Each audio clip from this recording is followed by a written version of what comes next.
Imagine a board, and on either side of that board are two organisations both warring against themselves and each other. They both want power, yet constantly get screwed by the selfish desires of individuals. Those that try to make sense of their side of the board get ruined, whilst those who embrace the war and its dirtiness get rewarded. Both organisations have the same vicious process when it comes to how they fight the war, only the stakes on one side are far more fatal than the other. Ultimately, both sides are playing chess. There are pawns on the lawful side same as there are on the lawless, and there are kings on the street same as there are in the police department. And so if both sides are almost identical except for one thing, then the stories of characters on the lawful side should surely resemble that of the stories of characters on the lawless side. Pawns and kings play the game of chess exactly the same, regardless of what side of the board they're on. And so the question in today's video is who on the lawful side of the board shares a storyline similar to that on the lawless side. We can call them parallel characters to be fancy.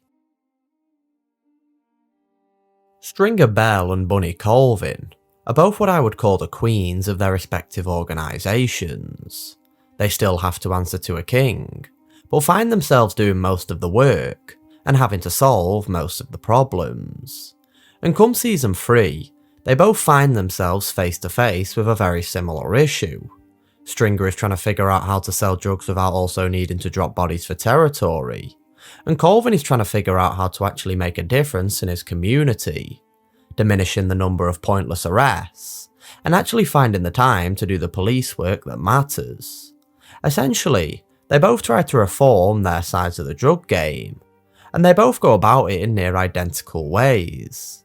Firstly, they make a move behind their superior's back, with Stringer giving up some of Avon's territory in return for Joe's product, and Bunny setting up Amsterdam without informing downtown. They both then run into similar obstacles. One, that their experiment is starting to become an issue amongst the soldiers, and two, is that not everybody is willing to play the game how they want it to be played.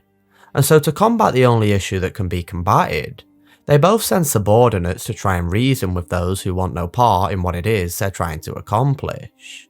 Stringer sends Bodie, and Colvin sends Carver, only to both have their ideologies rejected by the exact same man, Marlo Stanfield, who sheds a little light on the flaws of both their plans, which is that neither could work long term, and that all it takes is for one individual to buck the system, and you're right back to square one. Sure, both plans have their benefits, but Baltimore isn't a world with room for meaningful change in its systems. It simply is what it is, and no drug dealer or police major can change that no matter how hard they try.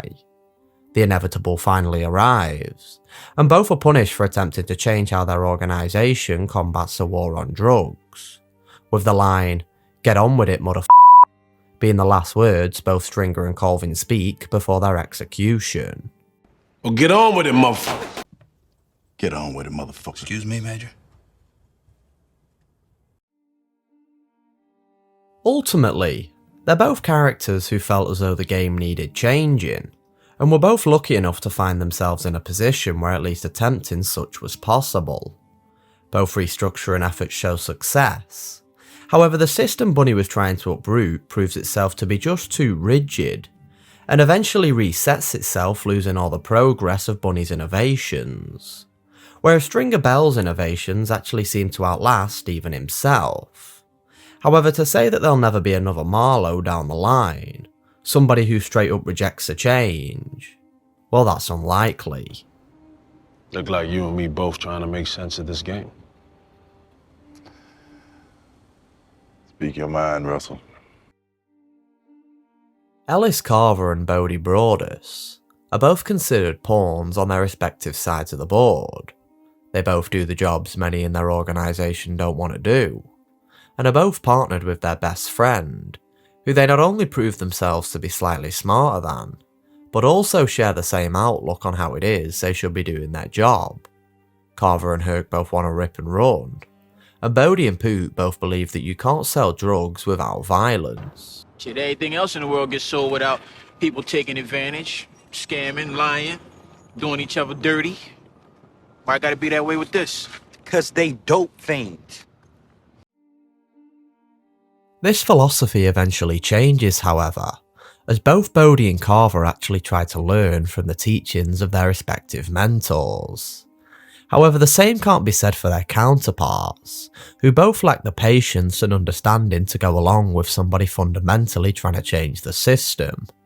Herc only knows the Western District way of policing, and Poot can't fathom the idea behind selling drugs without violence. Yeah. Do the chair know we gonna look like some punk ass bitches out there? Motherfucker! After the death of Stringer Bell, Bodie finds himself under the rule of Marlo Stanfield, who he can't stand because of the way he does business, enforcing his will through killing indiscriminately. As Bodie eventually got on board with Stringer's philosophy of selling without killing, however the game has now resorted back to what it was in Season 1, and where a player like Poot was punished for not being able to adapt to how Stringer ran the show, Bodie now finds himself punished because he isn't able to adapt to how Marlo runs the show. And this is where the stories of Bodie and Poot actually reverse, and instead of Carver sharing a similar story to Bodie, he now shares a similar story to Poot. You see, Carver is rewarded for his change in philosophy, as to some extent the ways of the Western District are now coming to an end. The game is changing in Carver's favour. However, Herc is unable to adapt, and still thinks he can get by cutting corners and attributing any ill-gotten evidence to Fuzzy Dunlop. Both Herc and Bodie refuse to change their philosophies to fit in with the New World Order, and their unwillingness to do so ultimately does them in. Should I add that both their careers come to an end at the hand of Marlo. Carver and Poot are able to adapt, however, with Carver going beyond the rip-and-run police work of the past, and Poot realising that the game has no room for the corner boys of the Barksdale generation. Where Carver was rewarded for his change in philosophy, Bodie was punished, and where Herc was punished for his inability to change, Poot was rewarded. To add a little extra, come the end of Season 1, all four find themselves up for promotion.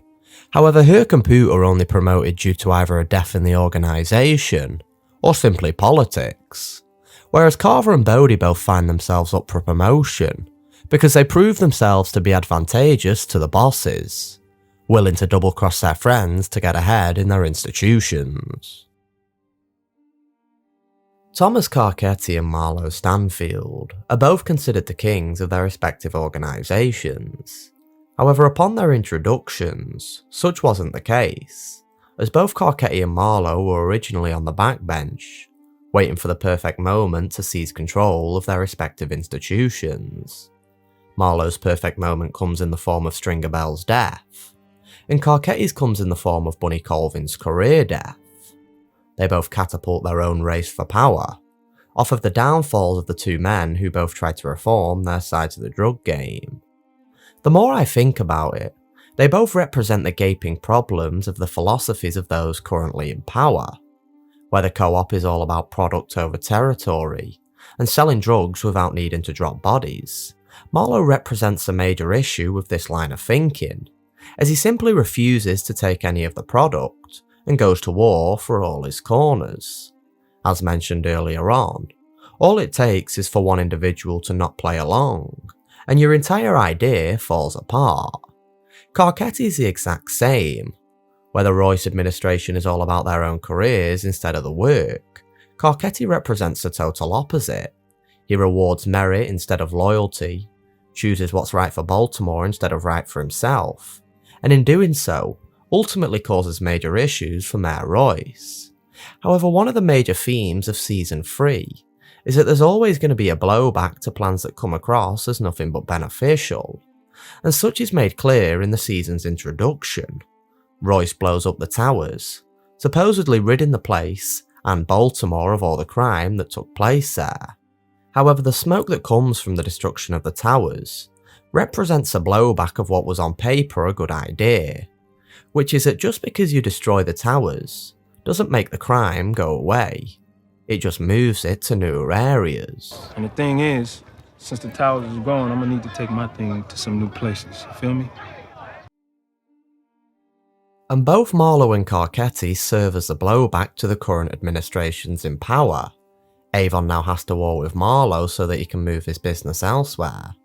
And Royce now has to war with Carcetti, who campaigns against all the crime Royce has ultimately forced out of the towers and onto the streets.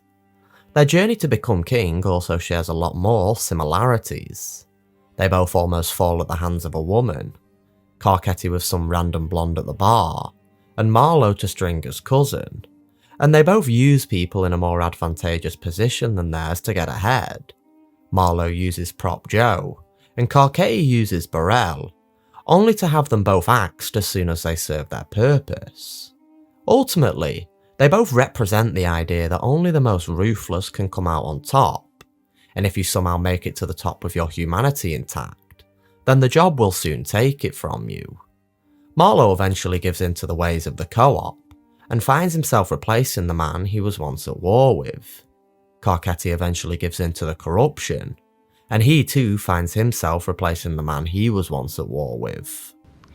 She wants me to juke the stats for Carcetti this quarter and the next. Hide the crime, get him elected as governor, and make her the mayor. So do it. Burrell juked them before you. Warren Frazier before him.